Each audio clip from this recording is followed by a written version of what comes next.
Hello, and here we are. I'm here with the lovely Lea Brodie, a senior tutor with the Healing Trust. And we're meeting up today because I've asked her if she would reminisce a little bit about her meeting the great Harry Edwards. So over to you, Lea. We'd love to hear about your experiences with that great man. Oh, Jennifer, thank you very much. Thank you for inviting me. The first time I saw Harry Edwards, I must have been about 13. So it was in the 60s. And he was touring around demonstrating the power of energy work and of spiritual healing. And my father took me along because my father was interested. My mother came from a line of healers, but my father was more sort of intellectually curious about this particular man.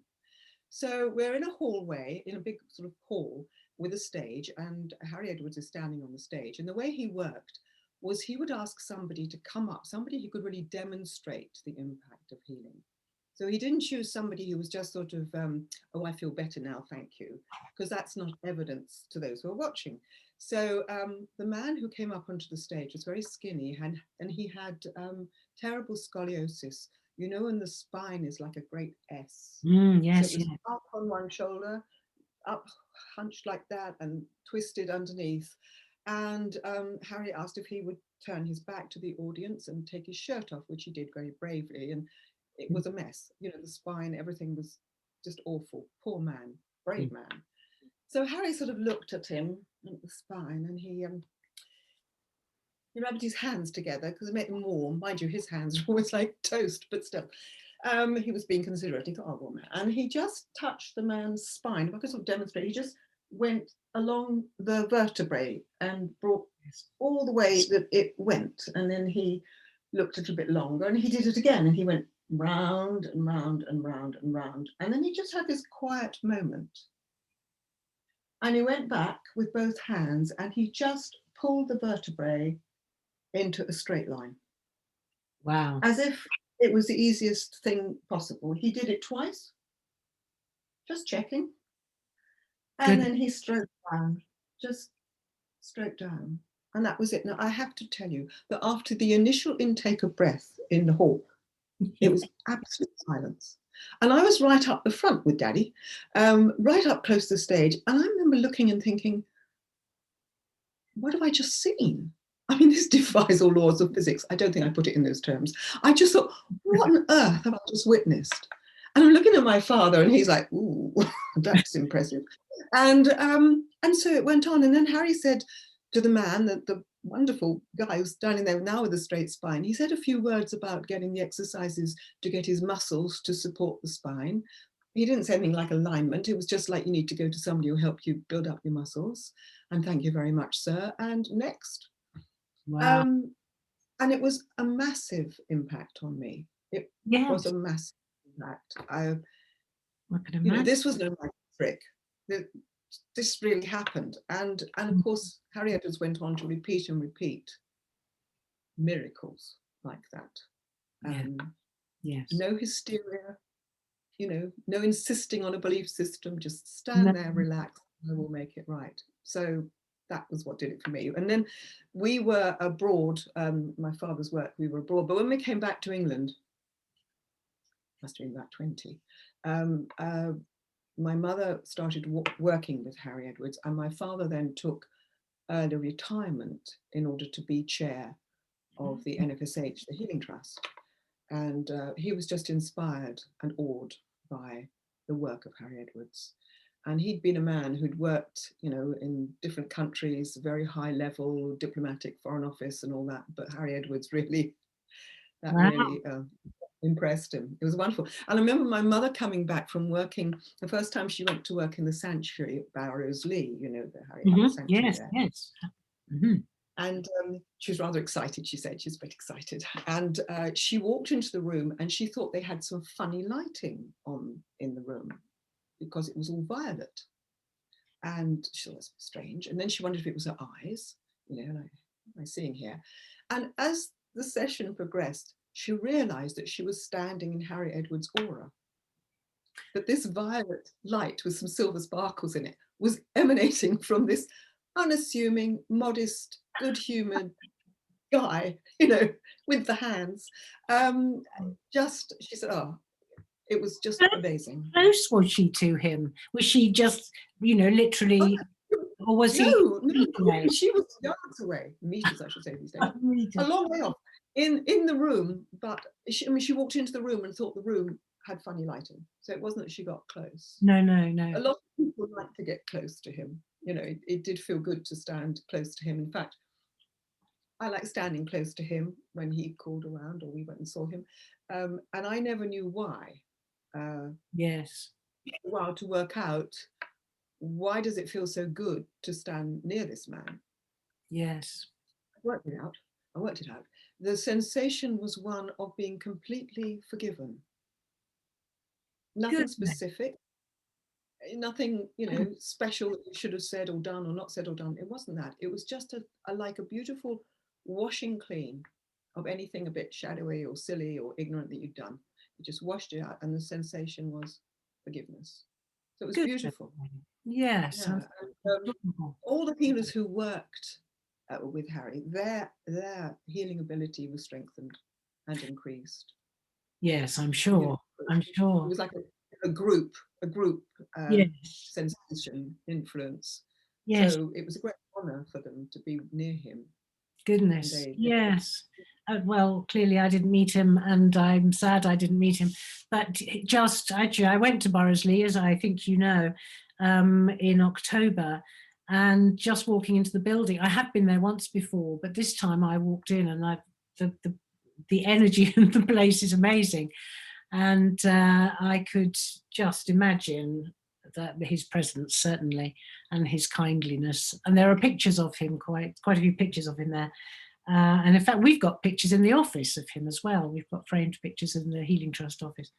And just having him there is delightful, just lovely. Mm. So what else did you witness in those days? I personally didn't witness it. It was my parents were working with him in a hospital, and there was a woman who had some kind of mass tumor in the abdomen, Oh God. and he asked for a bowl of clean water, and he put his hands over the abdomen and just lifted them quickly and made a throwing motion into the water, and the tumor was in the water. And I don't know any other examples of him doing that sort of spiritual surgery. I don't think it was his usual doing things, but that was pretty impressive. He was always very careful about, no matter how much you give healing, you should never get casual about it.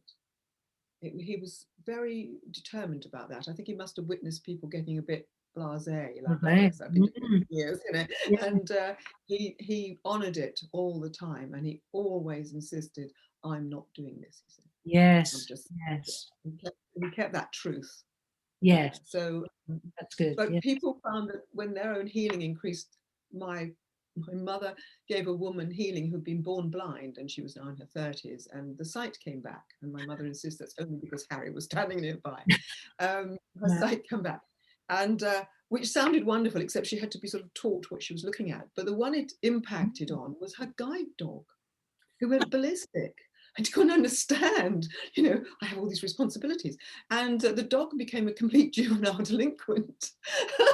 And Harry thought maybe he should give healing to the dog, because it was just completely lost. Now it was allowed to chase every squirrel and cat and jump up, and so maybe that's the downside. But yeah, he was poor dog having its responsibilities taken away from it by the person not being blind anymore, but a miracle that she regained her sight. How amazing is that? I know. It was the way he was. It was the way he was. I mean, just when he was up there in Persia, as was. Yes. He was giving healing without even really knowing what it was. He was just moved by this tremendous compassion and simplicity of soul. Simplicity like purity, And that was when he was in the war, wasn't it? When he was in his 20s. He's in his 20s, yes. And I think the greatest honor really was that he was the minister at my wedding to my husband. Yes, that's a fantastic story. I know. And I had to meet him beforehand and have a bit of a talking to. I think he was making sure that I was genuine, and I was totally and still am genuinely in love with this man. So but I was quite nervous slightly, though he was the kindest soul, Harry Edwards, sitting there, but I was slightly nervous that somehow I wouldn't come up to scratch, I wouldn't be quite up to his standard. Of course I wouldn't be up to his standard, but he was always very, very kind. And we got married at the Sanctuary in the Arthur Findlay College. We had a registrar there in the audience, so to speak. Yeah. You can call it that, should I? Congregation. Anyway, and so Harry was there, and my maid of honor, hope she doesn't mind my mentioning this, is an atheist. We have a great conversation. She's a bestest friend, she really is. She's an atheist. And so she very kind of is behind me, walking down the aisle, and my father hands me across, and I turn to give my bouquet to my good friend, and she fainted. And it was, she'd got close to Harry and just passed out. I mean, oh, great, thanks. That's an upstage. So my mother sort of picking her up and dragging her quietly into the pew so we can get on with the service. And I've had, may I take time just to read some of the service, because Harry wrote it. Please do, yes. Oh, really? Yes, that would be delightful. I'd love to hear it. This is the minister's address to the bride and bridegroom. Wow. You have joined hands in the pilgrimage of life. From this day, let every selfish thought be put away. Marriage is not meant for happiness alone, but for the discipline and development of character. Be true helpers to each other and so fulfill the law of love. Keep a strict watch over yourselves. Exact not too much from the other. Deal tenderly with each other's infirmities and shortcomings. Give to your love its full nobility. Guard it against self-seeking. Let it be to you not narrowing, but enlarging, taking you into truer and wider sympathies and companionships with other souls and with other lives. You will have serious duties. If you live near the source of all strength, you will be able to fulfill them. By no means the least of these duties will be the care, nurture, and training of any children who may be permitted to come into your lives. Whilst at times they may be a possible cause of irritation to you in the stress of daily life, at all times they are a source of joy.